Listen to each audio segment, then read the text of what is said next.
comes all the way from Annapolis, Maryland, where he is a proud fan of the Super Bowl champion Baltimore Ravens. I don't care. He's not. He also wants to open his own cupcake store one day. Ladies and gentlemen, please put it together for the comedic act of Rob Ciancaglini.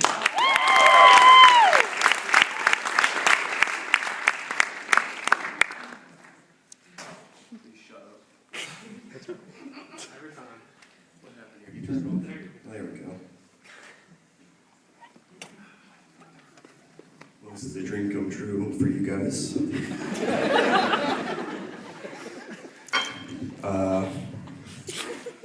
I like technology. I don't like. I just use it too much. It's moving so fast though. I have this idiot friend that never lets me forget it. Like he always asks me these really stupid questions, like, hey man, could you imagine if you got in a time machine, you like went back and showed a bunch of cavemen your iPod? And I'm like, yeah, I can imagine that. He's like, wouldn't that be awesome when they freak out? And I'm like, well, yeah. And he's like, well, you don't seem too excited about this idea, man. I'm like, first of all, it's not gonna happen. Secondly, I think the cavemen, like you're like showing them the iPod, like this is an iPod, it's a touch screen. You use it to find music, and they'd be like, yeah, iPod, that's, yeah, what, yeah, music, okay. Yeah, is that a time machine? It's a little time travel joke for all you stupid nerds out there. Speaking of time travel, how about those cars? Those are weird, huh? That's the best transition you're gonna get out of me.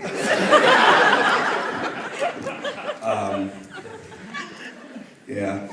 I like cars, I guess. I drive one every day of my life, so I guess in that regard, I'm a car guy. I don't know anything about them. I do hate driving sometimes, especially in Morgantown, because I hate getting tailgated. You guys ever get tailgated? That's rhetorical. Don't nod your head, that's rhetorical. Jeez, of course you get tailgated. You drive a car. That's one of my least favorite things. It's my second least favorite thing in the world. You know what my number one least favorite thing in the world is? Getting tailgated while walking. I hate when people walk too close behind me. That's the absolute worst thing. Sorry, Rob. Not forgiving. Oh, man. Yeah, thanks for throwing the flow off. Yeah. No, I have a solution, though, to when people walk too close behind you, and I think it would apply nicely to the automotive industry to solve all tailgating issues on the road. The only problem is we have to invent a car that is able to fart.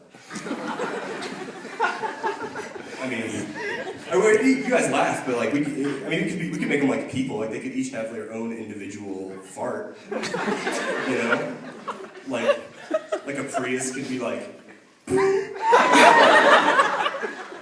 and just stink like a little bit. Like a Ford F-150.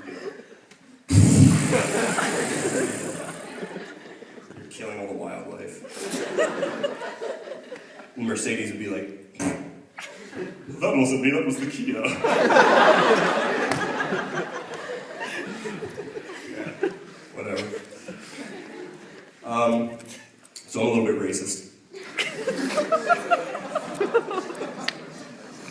Oh yeah, let's go in there. I'm racist in that I don't like white people. You guys are terrible for thinking otherwise.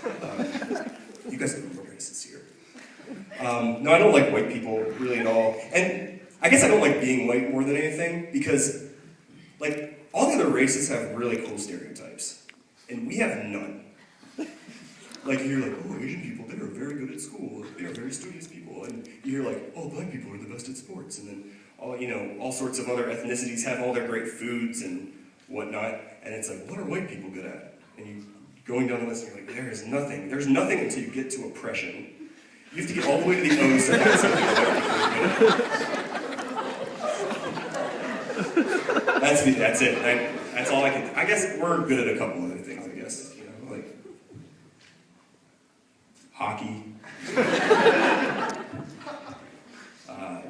tying sweaters around our necks. Cell phone belt clips.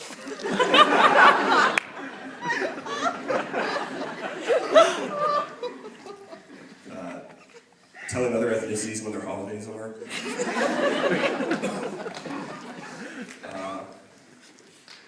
Eating food from a country that we've never been to and then telling you how authentic it is.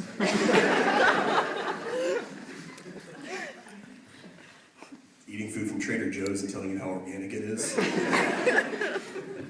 White people. I'd like to do a couple characters I've been working on right now. Working on a couple characters here. This first character is called DMV worker with an attitude, but also likes to give compliments. DMV worker with an attitude, also likes to give compliments. Now I'm gonna tell you something right now, all right? I'm gonna tell you something, you better listen up. I need to make your ID accurate. So you need to give me your right weight, because you are obviously 20 pounds less. You are very photogenic today. That's that one. The next character is a feminine frat boy who's planning a party, gets distracted by a group of pretty girls, and tries to sound cool to his friends. This is feminine frat boy who tries to sound cool to his friends. Now, guys, I think we really need to have the party on a Friday instead of a Saturday if we want to. Would you look at those heinies? That's my favorite.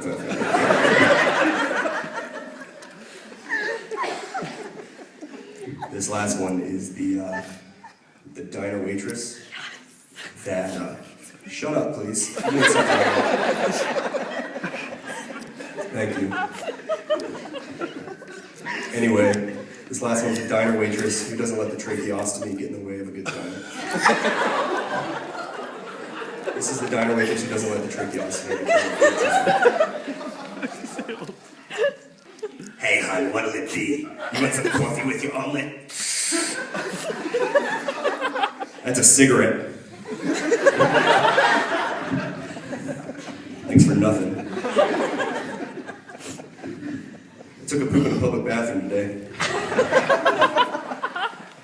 You can get as uncomfortable you want because the poop joke's gonna happen. All the girls are in here like, ew, and the guys are like, honey, let's hear him out. I might be able to relate to this. Okay? Just be quiet, babe. Thank you, gentlemen. Ladies, I know you poop. I'm gonna be a doctor, okay? I know you poop. You're not hiding anything. I'm recently single, in case that's a shocker to anybody. And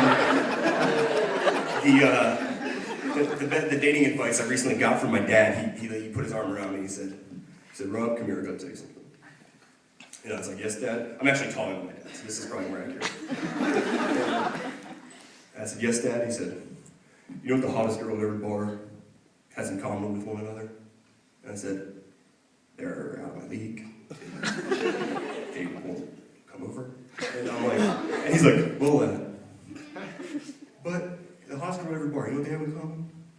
They've all had a violent episode of diarrhea.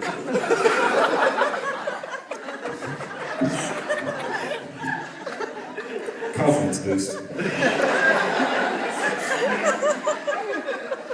So, ladies, I know your secret. Now, where was I? Right, I was taking a poop in a public bathroom. Specifically, second floor of the agency. Handicap stall. It's all about the leg room. So, anyway, I take this monster dump. It's the size of a Backstreet Boy. It's the size of half of One Direction. And so I get up and I turn around and hit the button to flush it. Yeah, okay, I hit the button to flush it, okay?